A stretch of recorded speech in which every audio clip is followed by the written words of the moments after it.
Hello and welcome to this tutorial on making artistic scrolls and text using curves in Blender. Open up Blender and delete all the objects that are there if you have any. Since we are going to be working with curves, and curves can be kind of a pain, we're going to use a curves add-on that gives us a few extra curve shapes to start with rather than having to just use a Bezier curve and come up with what we want. So we can click on Edit, click on Preferences, and click on Add-ons on the left-hand side. From there, just search for extra objects. There are extra objects as an add curve or add mesh. What we want is add curve. So check the box next to that. You can click this one as well. It gives you other mesh objects to start with, but they're not useful for this tutorial. So click Close. Now when we hit Shift A in order to add an object, we can go to Curve, and you see there are a lot more options here than what you have by default. For this tutorial, we're going to hit Curve Spirals and Logarithmic. This gives us a curve already in edit mode, so we don't have to hit Tab. That is a circle with open ends. You can see there are a few vertexes here, or vertices, that overlap each other. What we're going to do is delete the one on the end by hitting X or delete after selecting it, and delete vertices. Then I'm going to select the one that is still there and hit 1 for front view. We can either hit O or click up here for proportional editing, and the defaults seem to work fine for this. Hit G followed by Z to lock your movement to the Z axis, and use your scroll wheel to change your radius of influence for this. And right now that's not really what we want because it just kind of curves up an edge. So I'll hit Control Z and go here and select Connected Only. This will only move vertices that are connected to the one we have selected. So now if we hold that, you get a nice spiral. And so what we can do is move these around till we get kind of a shape that we want for our scroll. I'm locking to the Z-axis so that I can line things up more easily in my next step. So the next step is select everything, hit Shift D to duplicate. You can just move that up, and we want to do that again on the Z-axis.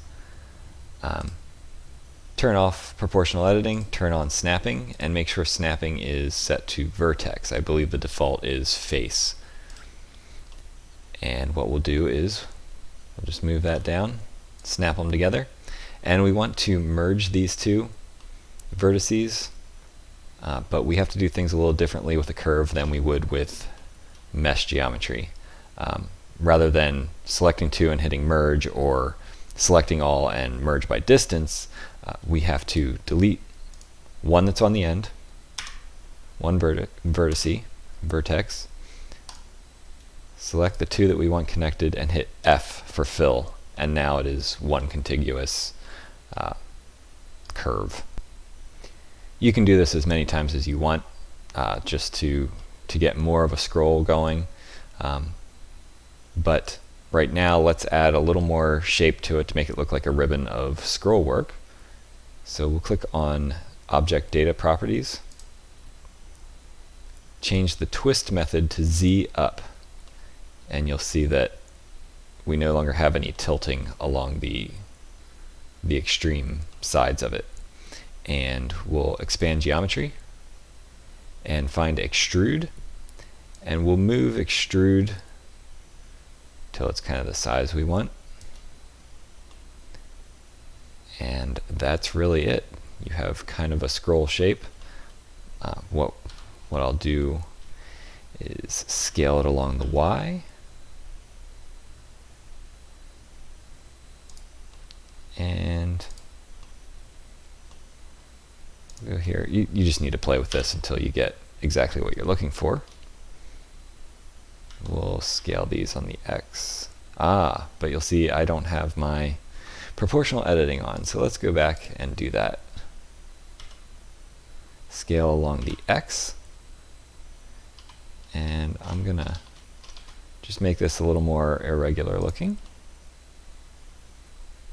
What we're going for is a front view anyway, that is something we're going to put some text on here. So add a camera so that we can get our proper perspective and all that. Hit 0 to go to camera view, G, and the middle mouse button will change to panning in and out. Maybe you don't call that panning, zooming in and out. We'll just frame it up the way we want. Alright, so we have a scroll, but it's kind of boring looking. So let's tab into edit mode, select the extreme ends, and we're going to use Alt S, which is a local scale. And you're going to make sure that your proportional editing is turned on, because we have this kind of larger width to the edges when we go for this stylized kind of look of the curve. So that's one thing that we need to do. Now, don't worry if it doesn't look right just now, because we have to fiddle with that same setting again. So let's tab into object mode, and we're going to add another object. This is going to be a mesh. It's going to be a circle, and we'll create it with 12 segments. And we'll scale it down to about the width of your scroll. It doesn't matter if it matches exactly or not, because we'll just be adjusting this still more. Control A to apply our rotation and scale. Go into object mode, edit mode, delete half of the vertices, and let's scale to the 3D cursor on the X. And this is going to be the curve of our scroll, where it kind of dips in from the edges. We need to convert this. Press F3 or space, whichever you've set up for search, and type convert. We're going to convert to curve. Now, when we go back to our scroll object, we'll go over to our curve tab, come down to geometry. Our extrude is going to be negated by the next setting we set up. So under bevel, select object, and the bevel object is going to be the circle we just created. Now that is not exactly what we want. Let's go edit our curve and just rotate 180 degrees on the z-axis, and that looks quite a bit better. So now you can continue to play with the scaling of each extreme end. And remember, that is Alt S, not just S for standard scaling.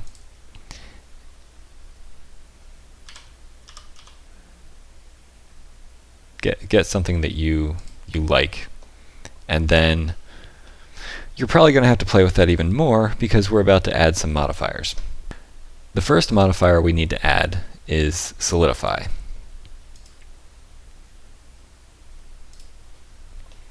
And that makes our flat scroll have some thickness. Our normals are facing outward, so that's the direction our thickness is going to go. So we need to make this go negative, away from the outside of the curves, because we're going to be putting text on here to follow the curve, and if we're in a positive direction, it's going to cover up that text. So I've found that negative 0.01 works all right. hit even thickness. I don't think it matters in this case, but it's something I usually do. Add another modifier, and that's going to be a bevel. For now, let's hide the bevel by clicking this little monitor icon. And we'll add a subdivision surface modifier as well. And we'll turn that up to 2. Yeah, and it looks like some of this is just a little too narrow. So let's go back to median point, and we're going to alt scale these things again.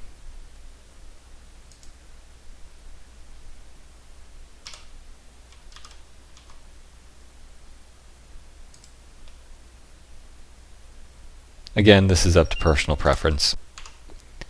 Now let's go back to that bevel modifier.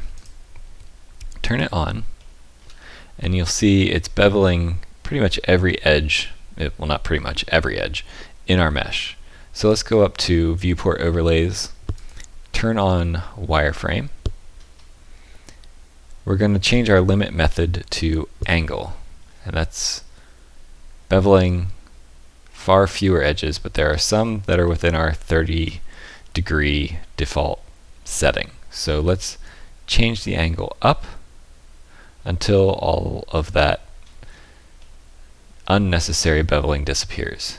We should have bevels only on the edge that goes the length of the scroll. And we'll need to make that smaller to a point where the bevel edges are not overlapping each other.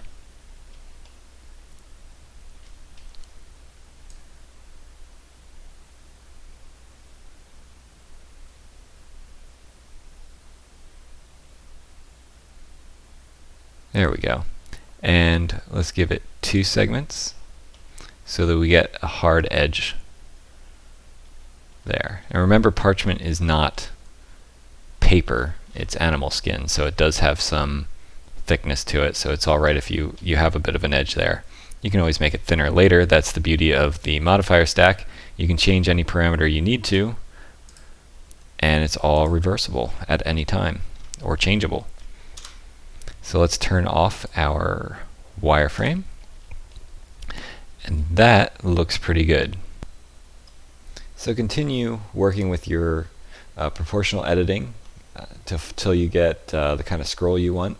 And then in the next video, we're going to cover creating the text for this, because that can be a little tricky if you've never dealt with text in Blender before. The text editor is not quite what you'd expect from other applications. So if you found this video helpful, click like, click follow, turn on notifications so you don't miss the next one, and I'll see you in the next video.